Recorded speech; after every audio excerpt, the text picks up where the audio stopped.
সরিষা ফুলের মধু সবথেকে বেশি উৎপাদিত এবং সবথেকে বেশি বাংলাদেশে উৎপাদিত হয় এবং সবথেকে বেশি অবহেলিত মধু বলতে পারেন এটাকে। আর সরিষা ফুলের মধুটা সবথেকে বেশি মিষ্টি সম্পূর্ণ মধু।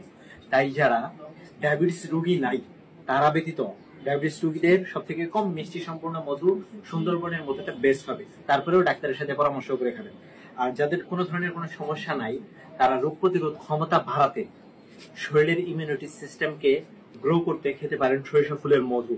আর যেহেতু এখন প্রচন্ড গরম, সুপার ফ্রুট চিয়া সিডের সাথে শরবত হিসাবে এই মিষ্টি জাতীয় করার জন্য সরিষা ফুলের মধুটা 1 গ্লাস পানিতে 1-1.5 চামচই এনাফ।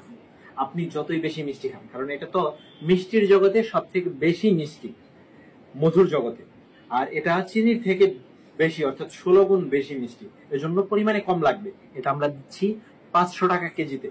অবশ্যই ডেলিভারি চার্জ আলাদা। আর আমাদের থেকে পণ্য নেওয়ার জন্য যারা অপরিচিত কাস্টমার আছেন অথবা এর আগে লেনদেন করেন নাই, তাদের অবশ্যই অ্যাডভান্স করতে হবে 100 টাকা খুচরার ক্ষেত্রে।